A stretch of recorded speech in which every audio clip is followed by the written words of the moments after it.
Did ask me to tell you that coffee is not permitted in the sanctuary, but if it's in here right now, that's fine. There's nothing I can do about it.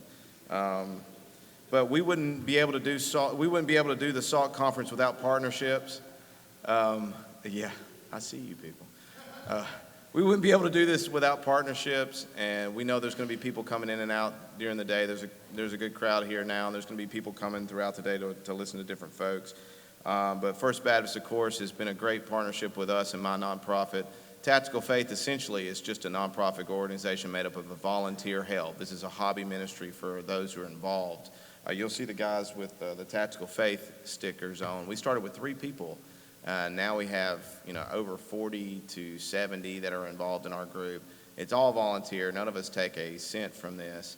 But we have some awesome partnerships this year that include the Alabama Baptist State Board of Missions, First Baptist, of course, the Alabama Baptist newspaper, and of course all the nonprofits that are represented by the speakers themselves. One person that I want to come up to say something real quick is Mr. Billy Harris of the Alabama State Board of Missions.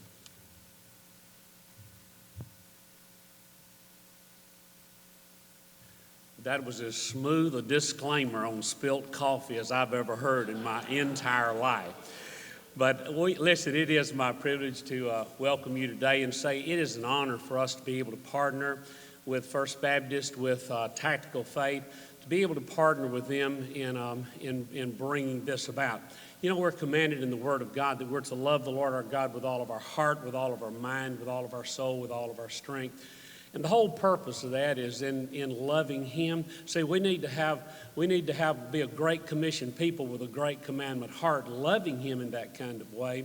But there's a purpose behind that, and that is, as Paul said, I'm not ashamed of the gospel, for it is the dynamite of God. It is the power of God unto salvation. And I pray that today, our prayer is that this will be an equipping for all of us, that we might better be able to be a Great Commission people and share the gospel that can make a difference in people's lives. So welcome. Thank you for allowing us to be a part of this. And now let's get started. Thank you.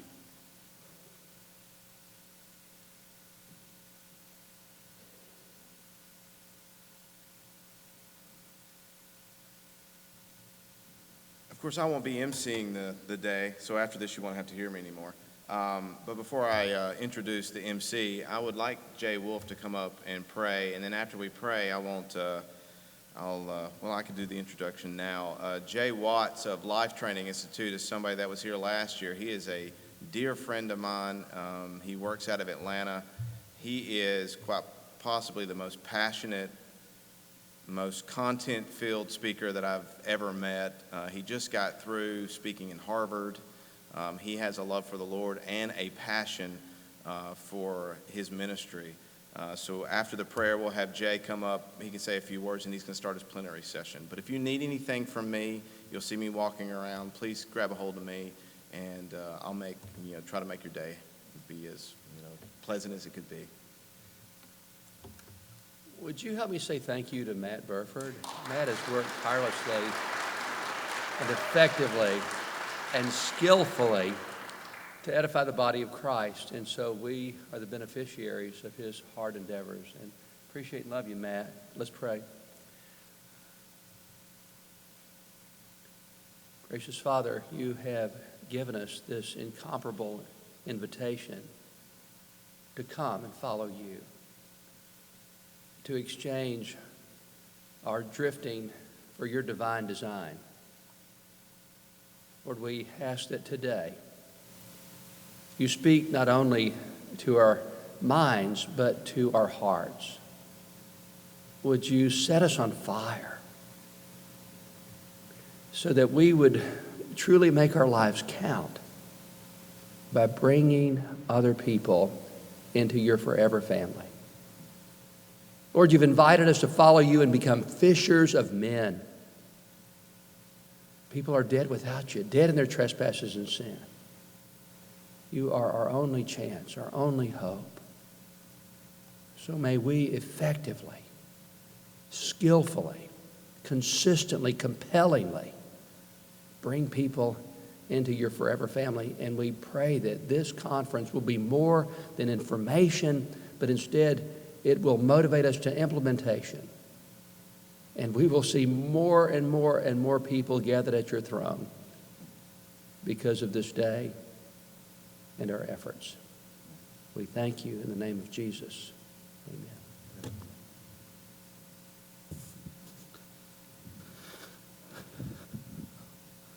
All right. Good morning, everybody. As Matt said, my name is Jay Watts. I work for an organization called Life Training Institute.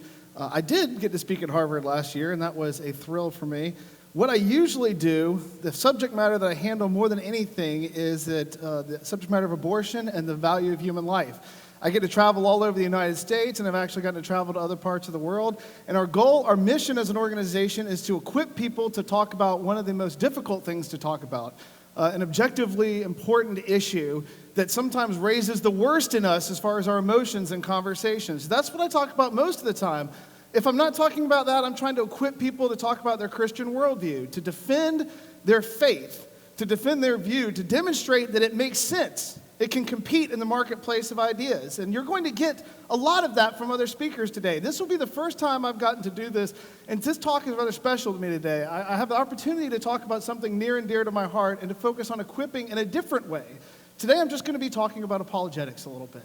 And my goal at the end of this talk is to equip you, the people in this room, to have a strategy of approaching apologetics.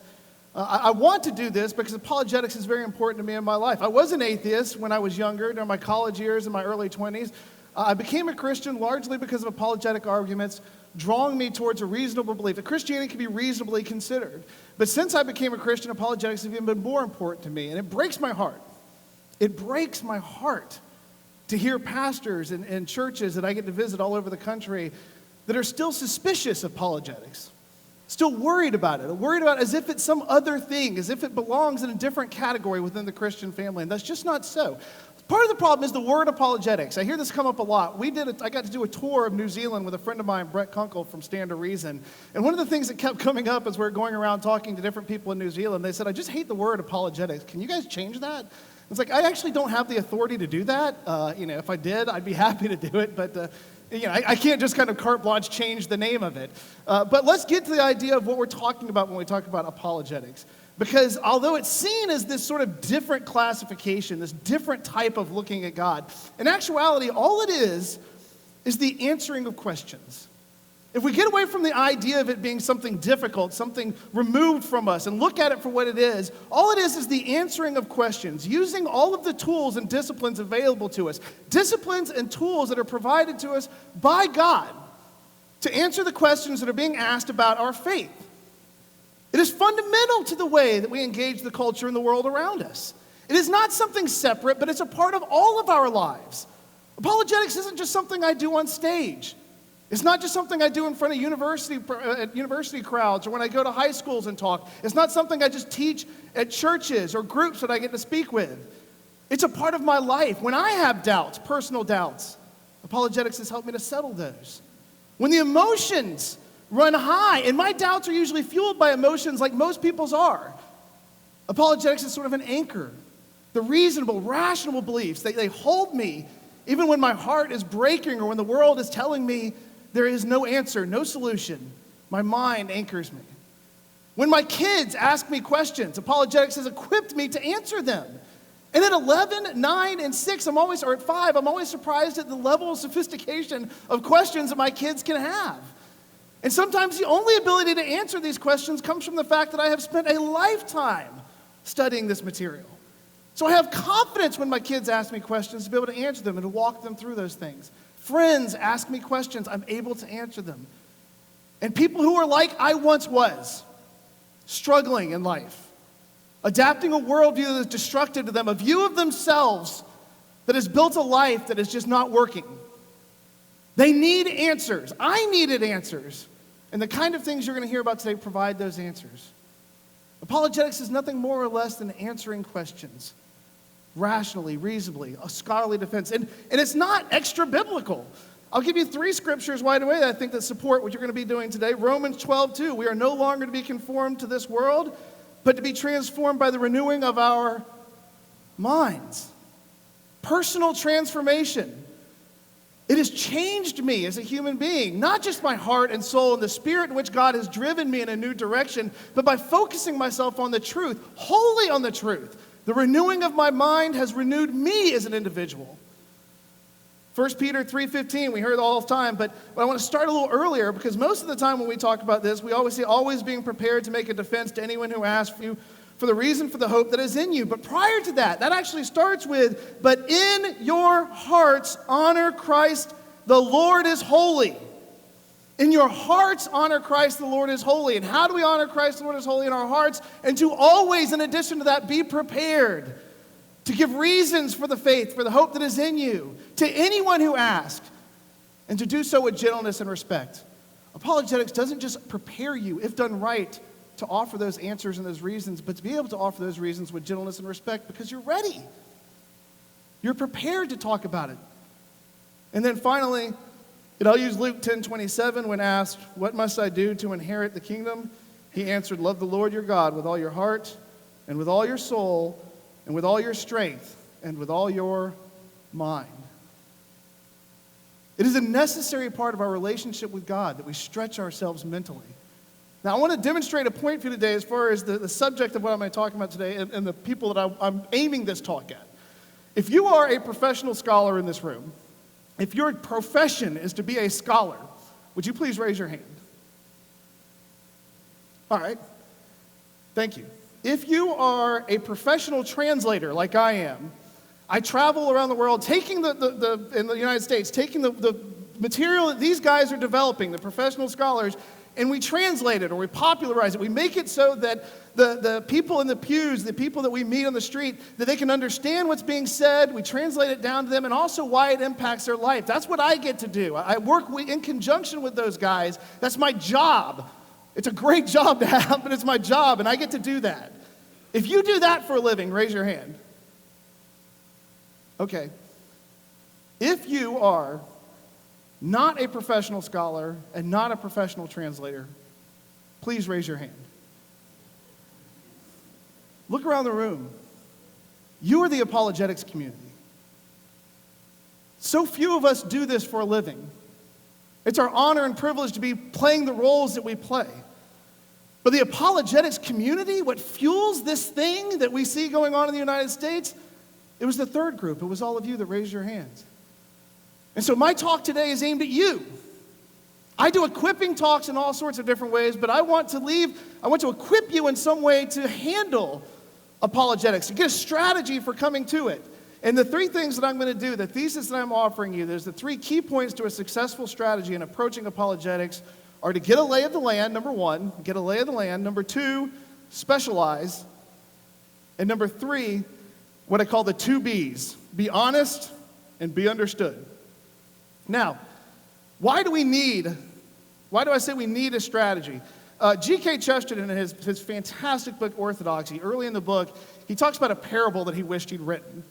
If you're not familiar with that book, it's a small book of profound wisdom, and I would highly encourage you to read it. But G.K. Chesterton talks about in that book a parable that he wished he had formally written, but then he offers it as a philosophical discussion. He says in this parable, he said, a man has launched out on a nautical journey, leaving England behind on a nautical quest, an adventure, sailing out to discover new worlds, something new. And he sails out, and after some time he discovers a new land, and he's excited, as anybody who would be at a moment of discovery. Something new, something intriguing, fascinating. He's seen it. He comes into this land, but after spending some time there, he begins to notice something about it. It's already populated with people. It has a rich history. And in fact, it is the home that he left behind. And G.K. Chesterton says that coming to terms, meeting Christianity, meeting faith, meeting the Christian worldview and philosophy is a lot like that. He calls himself the fool and the hero of that story. We set sail to find something new, and then we land on something that's so fascinating, something amazing, overwhelming, and all of a sudden we realize it's not something we discovered. Oh, I discovered this new world. I didn't discover it. It's populated by people, and not just people, but a rich history, and not just a rich history, but it's the place I've always been. It's my home. And G.K. Chesterton, when he talks about it, says, the man from the yacht thought he was the first to find England. I thought I was the first to find Europe. I did try to found a heresy of my own, and when I had put the last touches to it, I discovered it was orthodoxy. For me, I can't speak for everyone, but for finding the apologetics world was that kind of an experience. It was like discovering Europe and finding out that it was already populated. I came to this world, and I got here something here I want to show you guys. This right here is a seminar pamphlet from December 1st and 2nd, year 2000. It's a Ravi Zacharias International Ministries, God, Evil, and Suffering. It was at Cumberland Community Baptist Church, or Cumberland Community Church. It's in a church near where I live. When I was newly married and my family had no money, my wife and I and our new family had no money, this was a birthday present to me, to be able to go to this conference. This is the first apologetics conference I ever attended. One of the speakers there is a speaker that we're going to have later today, Paul Copan. It was my first introduction to him. There are two moments in my life that I can look back on and say they were the introduction for me to real, genuine apologetics. One of them was that conference, the modern-day apologetics movement. Dr. Paul Copan, who will be speaking later, was there. A man by the name of Stuart McAllister was there, who was just impacted my life greatly at that time. And then, of course, a man who's impacted my life as much as anybody in the apologetics community, Dr. William Lane Craig. That was the first day I heard him speak. From there to today, I haven't the slightest idea how God has done what he's done with my life.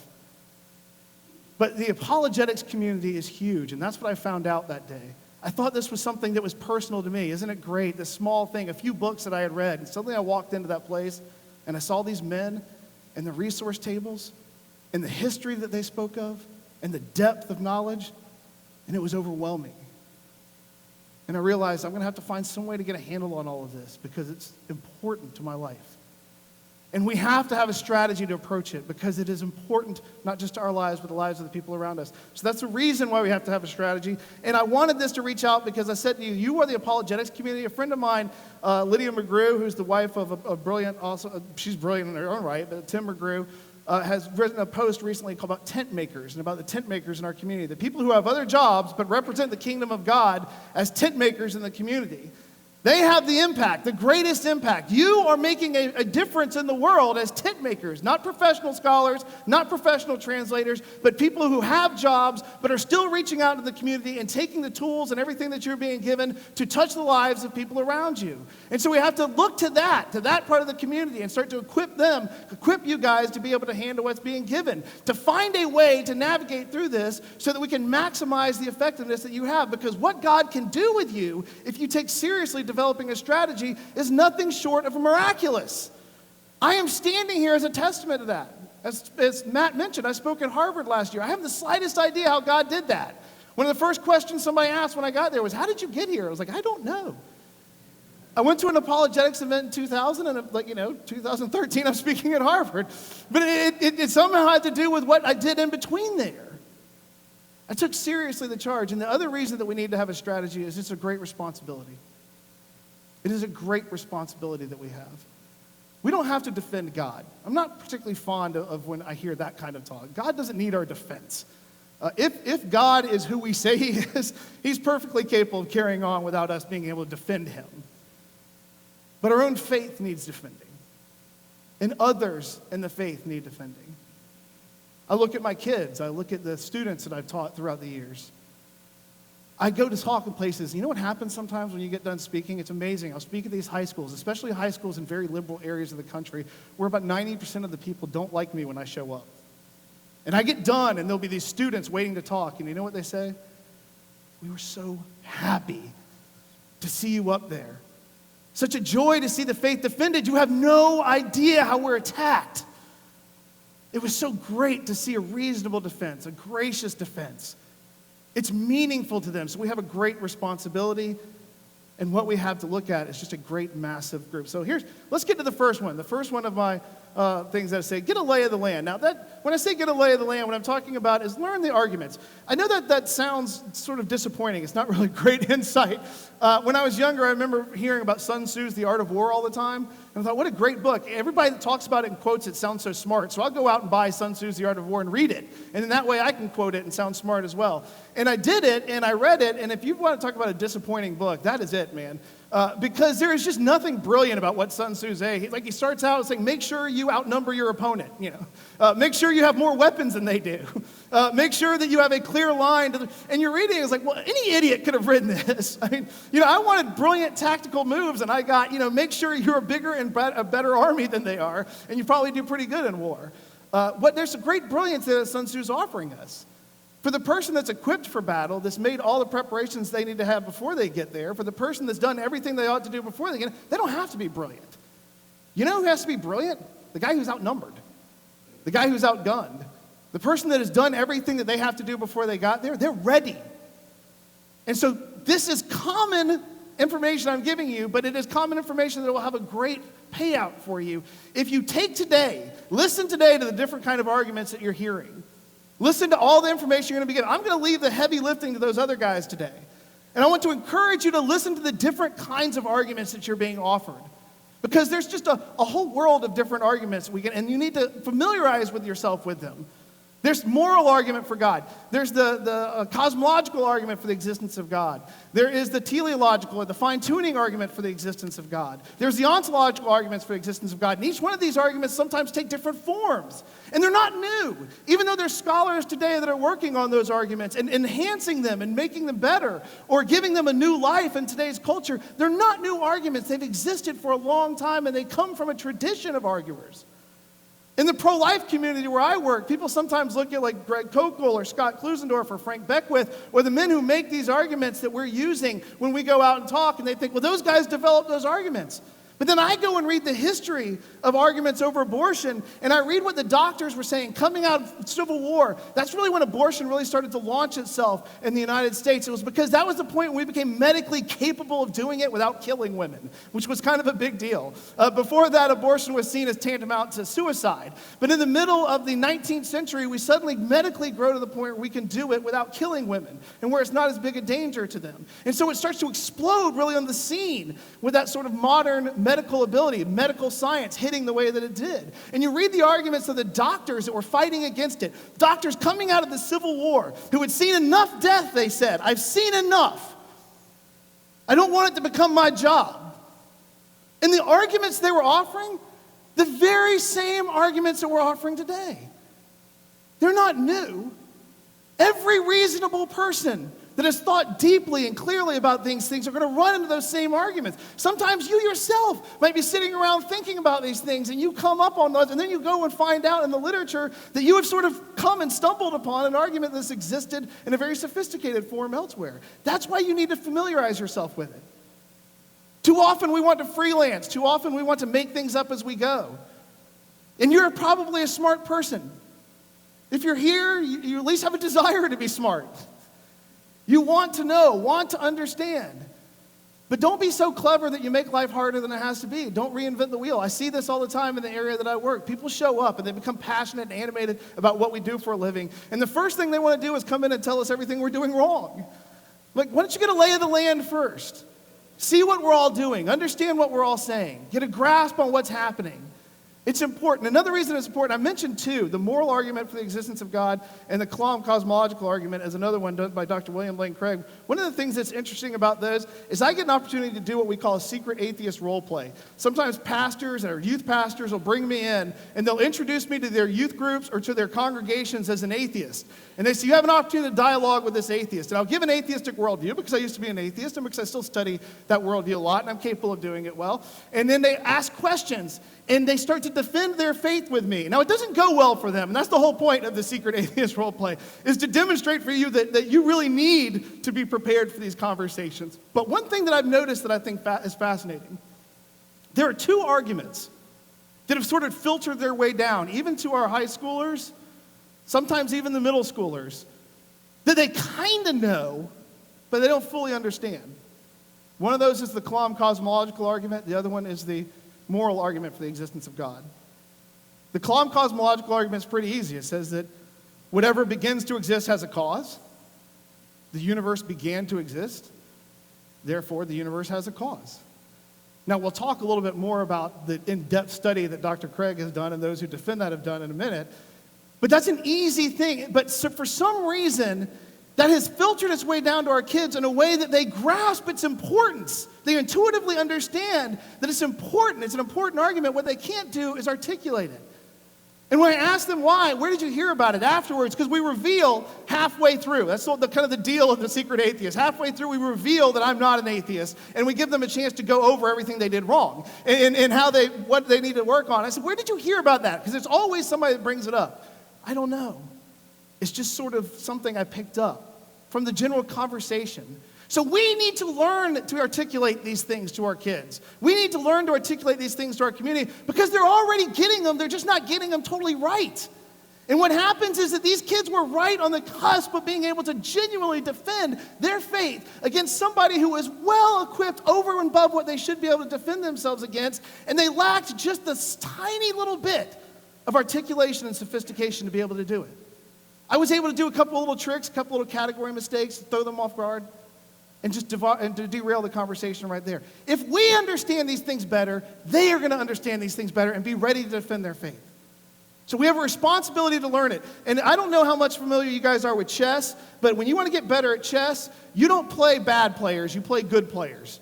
And so I challenge you to read challenging material. Dr. Craig and J.P. Moreland have a book called The Philosophical Foundations for a Christian Worldview. I would recommend everybody get that book that wants to seriously take on this subject matter. There's Dr. Douglas Groothuis has Christian Apologetics. These are books that I promise you will hurt your head the first time that you read them, but that will be good for you. I play my son in chess all the time. He gets better every day. When I play him, I can watch him getting better because I'm better than him, and the challenge just makes him better and better all the time. I remember the first time I read a book called See the Gods Fall by Beckwith and Parrish. I literally put the book down and walked away from it because my head hurt so bad. My wife's like, what is the matter with you? I was like, it hurts, because I can't fully understand what they're saying. And then I read it again, and then I read it again, and now it's second nature. Now I understand what they're talking about. I talked to my son recently, my 11-year-old son. I know this is going to sound like child abuse, but I talked to him about the mind-body problem. And I had arguments from consciousness that J.P. Moreland uses. And I don't want to go into that today because I don't want to derail us, but just his reaction to it was funny because he listened to me and I said, do you understand what we're talking about? And he said, yeah. Like 8 hours later, he came up to me. He was like, Daddy, can I tell you something? I said, yeah, sure, go ahead, Peyton. He said, remember when you and I were talking earlier? And I said, yeah. And he said, that was the hardest thing anybody ever said to me. And he said, I've just been sitting around all day thinking about it, trying to figure out what you were talking about. Was it supposed to hurt my head like that? And I was like, yeah, actually it was. So, but here's the thing. That's the first time we talked about it. We're going to talk about it again and again and again. Push yourself beyond your comfort level and see what you can get. Now, the second thing is, in the basic pro-life apologetics argument sort of took me over. And that's where we're going to get into the idea of specializing next. I did this. I learned the lay of the land. And I actually wasn't that interested in different areas. I found Dr. Craig's work fascinating, and I kind of poured myself into his cosmological work, his time, aseity, necessity of being, all these sorts of things just fascinated me. But something happened. The moral argument sort of had an anchor in my heart. When I was an atheist, one of the things that I hated about the belief in God was that I couldn't marry it with the world that I saw around me. It has always bothered me, deeply bothered me the way human beings treat each other. And my solution for that as an atheist was just to say, there is no right, there is no wrong. We are only animals acting within our nature. That's a terribly unsatisfying answer. And what happened was I built a life around that worldview. But as I became a Christian and things started to change, and I started to understand that there were right and there is wrong and there are objective moral values, and I saw them as an indicator of God, it gave a direction for that pain that I had in looking at the world as an atheist. And so the pro-life bars, when I was an atheist, I was pro-choice. I was radically pro-choice. It was none of my business what other people did with their bodies. Why would I interfere with their free sexual choices? But then all of a sudden I became a Christian and I started to understand there was a value of human life, and then I started looking at the science, and just really briefly, here's an easy form, like what we call like a 2-minute form of the pro-life argument that I gave in full last year, and you can still get that online if you want to hear it. You are not an embryo that became a human being. You were once an embryo. The science of embryology tells us from the moment that you came into existence at the process of fertilization to the time of your natural death, you are a whole, distinct, and living human being. That is almost nowhere debated by anybody of any sophistication. Scientifically, we understand that from the moment that you come into existence that you are a whole, distinct, and living human being. The argument is usually philosophical. When we ask people on campuses and say, what is the difference between the embryo that you once were and the adult or the young man standing in front of me today, that if I killed you back then, it was a legally protected right, but if I killed you now, we would call it what? Murder. What changed? And they say, well, size, level of development, environment, degree of dependency, that's what we call the SLED acronym. Those things don't do the philosophical work necessary. You are smaller. You don't have value in size. Your level of development, you can do things now. You've matured. There's things that are about you that make you valuable. We don't measure people in that way. My youngest daughter in my house is the least developed. She's not the least valuable. Environment is just where you are. That doesn't give us value or take it. And degree of dependency. We don't judge people as having less or more value based on their dependency. My middle daughter, my 9-year-old daughter, Mary Jackson, was diagnosed with type 1 diabetes last year. She didn't become less valuable because she became more dependent. And even though it is a dangerous message that is being lived out in different countries across this world, our elderly should not be less valuable because they are less dependent or they are more dependent. Dependence doesn't take your value. That's the pro-life argument that seized my heart. Because it didn't just speak to abortion, which it clearly does, but it spoke to all life and how we respect all people, and all people ought to be treated well. And that's important to me. And so I started to focus on that. And that's where I get to the idea of specialize. Number one is get the lay of the land. Number two is specialize. We need to find those areas that animate us. Once we see what the field of play is, we personally need to find those areas that animate us, that excite us, that we want to study. And I hear rejection all the time about the idea of specializing. People will say to me, well, I want to be a generalist. I want to know everything. One of the things I find interesting is one of the guys point to me all the time and say, well, Dr. William Lane Craig, he talks about everything. So I want to talk about everything. Like, okay, let me tell you a story. There was a basketball player where I live at my school, Wheeler High School. I was alumni there. He was a great basketball player in high school. He went to college, was a great basketball player in college. He was a short two-guard, though. He was about 6'1", 6'2". Man, he could light it up in high school, and he could light it up in college. But then when he started looking about going pro, he started checking around with all the pro scouts and saying, I want to go pro as a two-guard. Is that going to happen? And they were saying, no, you need to stay in college a little longer and learn how to play point guard. Well, this was upsetting to him. The guy played two-guard his entire life, and he'd been great his entire life as a two-guard. And so he said, I kept asking. Because finally he found a pro scout. He said, why can't I play two-guard? I score at two-guard. And what the guy told him was this. He said, and this was years ago, he said, in the NBA right now, there is one two-guard in the entire NBA, one number two, that is less than 6'4", that is shorter than 6'4". And that's Allen Iverson. And you're not Allen Iverson. So I look at that guy and say, even if Dr. Craig can be a generalist and talk about everything, you're not Dr. Craig. And none of us are. And we need to come to terms with that if we're going to have any kind of ability to make way in the apologetics community. But let me tell you something. I have learned more about specializing from Dr. Craig than I have learned from anybody else. I know Bill. I've had the luxury and the privilege of knowing him personally. I worked with him in his Defenders class. I was one of the core members when the Defenders class first got started. He has taught me more about the humility of specialization than any other person on this planet. He is so fast, if you come to him and ask him a question outside of his area, to say, that's not my area. Go read this guy. Go check this person out. Go find their work. That's just not what I do. And you stand in front of Dr. Craig, and you're like, but you're Dr. Craig, right? I mean, you got to have some opinion, and your opinion's got to be worth something. I mean, you are the man. And he's like, no. He will not answer it, just for discipline. Look at his reasonable faith questions on his website. Over and over again, he will divert questions to other people people who have expertise that he doesn't have in a particular area. He feels no pressure to be the master of all things. He knows what he knows, and he knows it well. And he has the humility and the discipline to be able to say, that's out of my area. Specializing doesn't restrict what we get to study. It focuses us.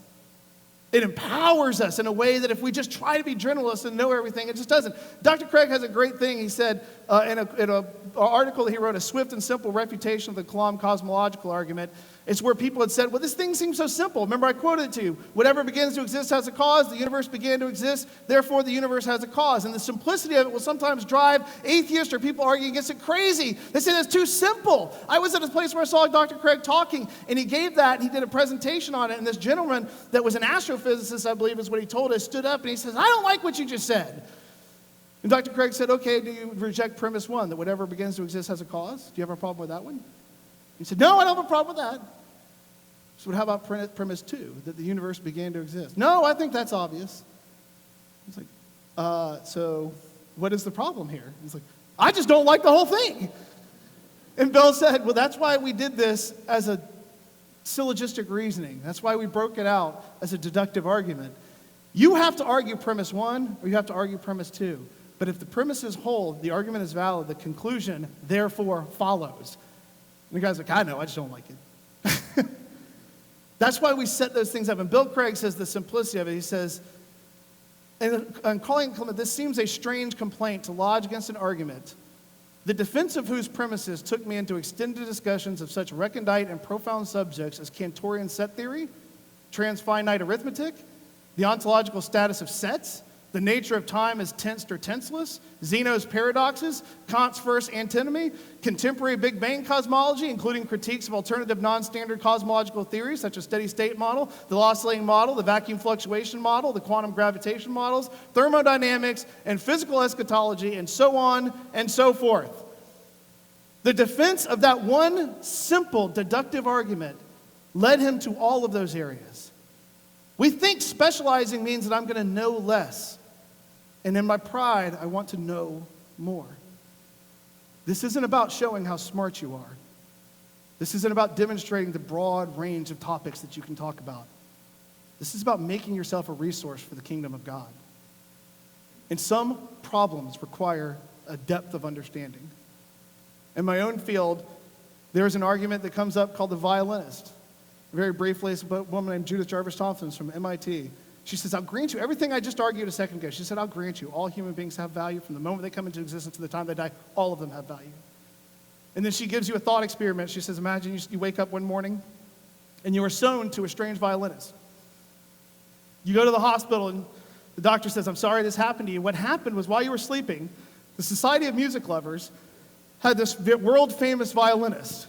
And he has a rare kidney ailment. And they checked the donor banks, and they found that you were the only person that was a match in the area. And he was going to die if they didn't do something quickly. So they kidnapped you in the middle of the night. They sewed him up to you, and you're going to have to share your kidney with him for the next 9 months. But here's the good news. In 9 months, he'll be fine. And Judith Jarvis Thompson says, that woman or that person, whoever it is not required morally to offer her organs to the services of that violinist. It would be good of her to do it, and there is no doubt that the violinist is a person, a human being with value.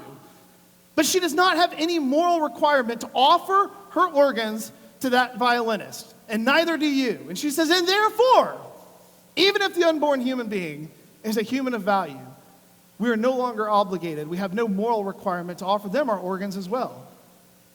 They can be valuable human beings without us being required to give them our organs. Now, some of you may have heard that and thought, wow, that's very interesting. Some of you may have heard that and said, wow, that's crazy. Depending on what your reaction is, everybody has those different reactions across the board. The thing is, though, that's not an easy thing to reply to. There's philosophical depth there. I got a call from a guy one time, and he said, we've come up with all these clever arguments against some of the shorter stuff. What argument would you offer against that?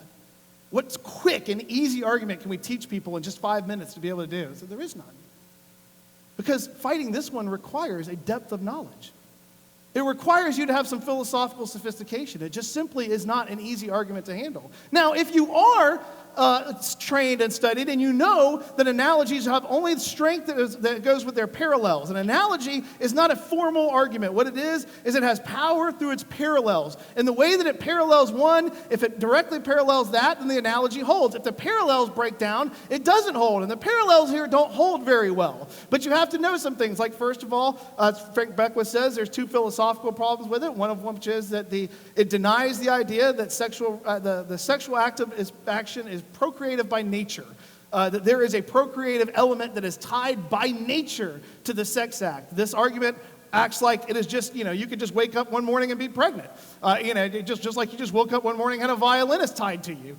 So it doesn't work that way because it denies the idea that sex is procreated by nature. It denies the idea that philosophically that pregnancy is what we call a natural good.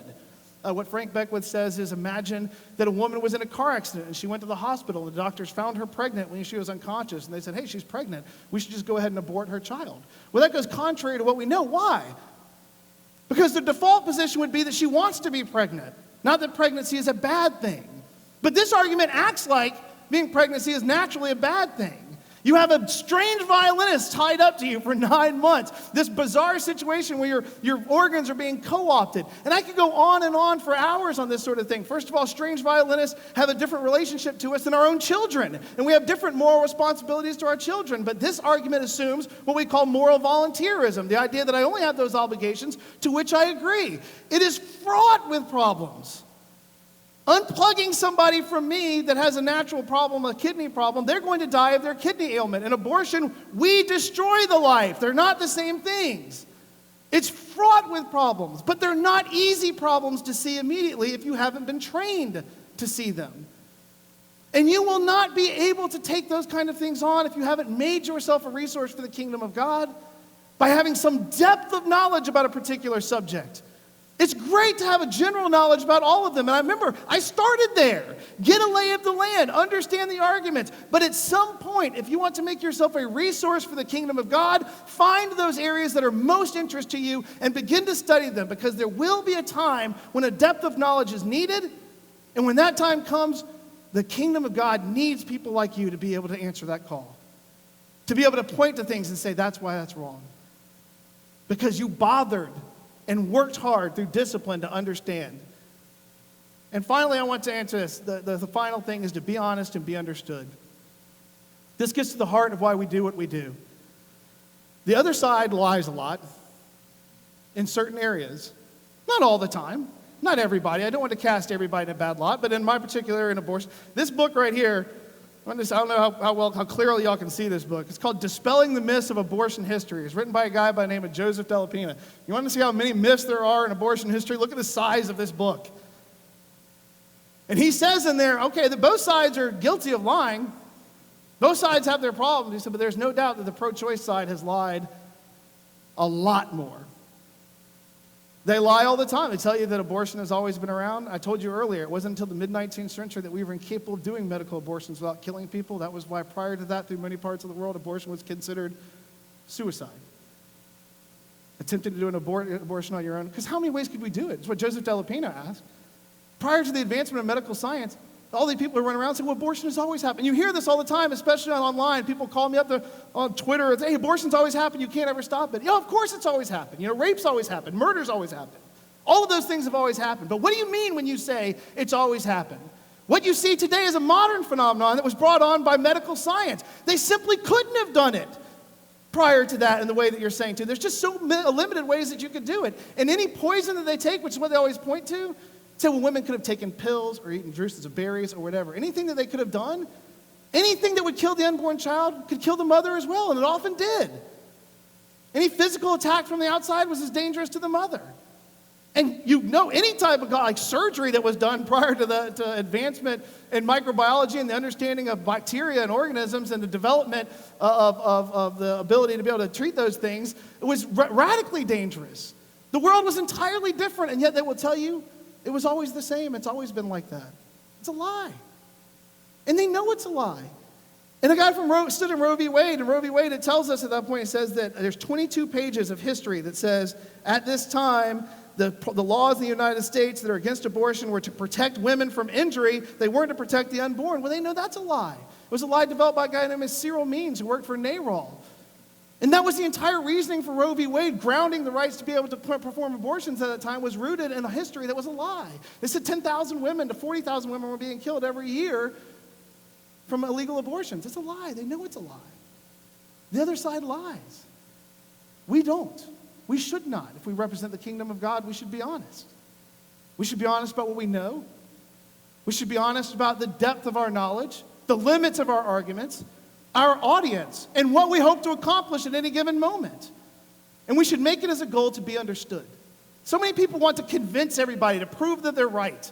They see every conversation as an opportunity to demonstrate for you that I am right and to convince you of the truth of what I'm saying. Well, of course I want you to change your mind, especially if you don't believe in Christianity. And I know that God is what you need to save you from an eternal separation from Him and to be restored into a right relationship with Him, that through the blood of Christ, you shall be saved. And of course there's urgency there. Of course there's a need. But when you're talking to somebody, you can't make it your goal to convince them right there on the spot. Why? It'll create such pressure, such stress. I have full faith in apologetics as a community and as a tool that can be used. But let me tell you something. Apologetics don't save people. It doesn't do that. Jesus saves. We use apologetics to clear the air and to point them to the cross of Christ. And so our goal is to be understood and to let God work. People change their minds slowly, so we have a responsibility when we're talking about them. Limit your ambition. Make sure that you're honest, that you represent them fairly, that you represent yourself fairly. Be honest in how you evaluate what you're trying to accomplish, and make it your goal this simple: be understood. Be clear. That's how you end conversations, by the way. Have you ever been in like an endless loop of a conversation? You keep saying it, they keep saying it, you keep saying things, they keep saying things. Do you know how you get out of that? I do it all the time. As soon as I know that I have clearly stated what it is that I want them to understand, I tell them. I feel like you understand. At least I have been clear about my position. And let me be clear. I understand yours. I have heard you. Both of those things are key. Understand. I understand what you're saying, and I feel like I've communicated to you what I believe. So let's just walk away and think about this. That endless loop of arguing, it doesn't change people's minds. It just ramps up the emotion. It makes them angrier and angrier and angrier. Make our goal to be honest, to be understood, to let the work that we have done do its work. And more importantly, let them go away. Because William Rusher in The Art of Argument said, it's not right there that they're going to change their minds. Almost nobody changes their mind that fast. What happens is, what you say at that moment, it lives with them for months afterwards. The person most responsible for me becoming a Christian didn't talk to me for a year. Between the time that I had become a Christian all the way back, there was a year period. They would have seen their work in my life as a colossal failure had I not gone to them after I became a Christian and told them what they meant, how they worked on me, what it was that they had said, and the ways that they impacted me. They were patient. They were kind. They offered arguments. When they didn't know, they said, I don't know. I'll try to find out for you. There was no urgency, no need to make me commit to them right at that moment. They were the ones that months after I stopped talking to them, the things that they said just lived on and on and on.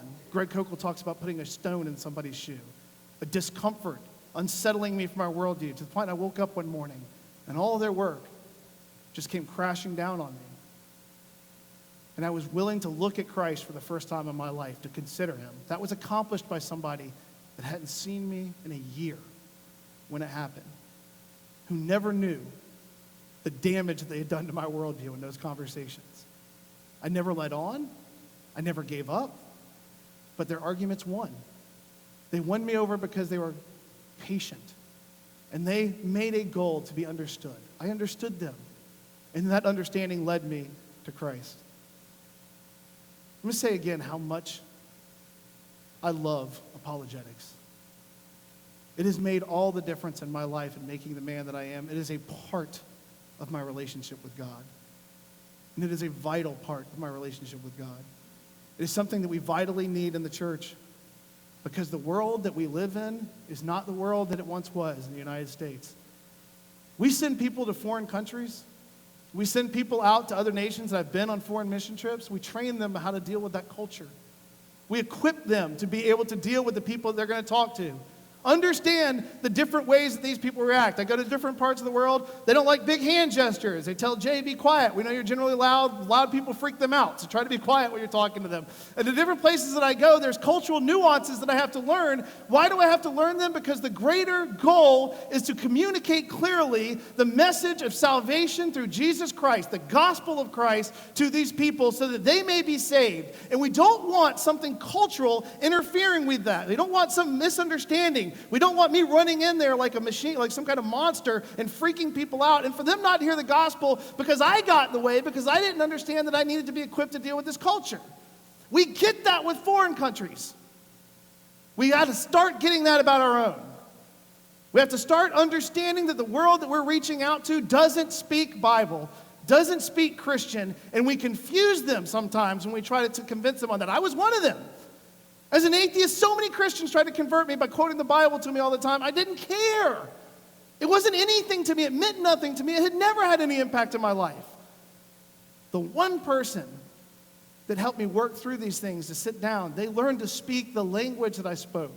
And they were willing to endure the fact that I was an obscene jerk, which I was.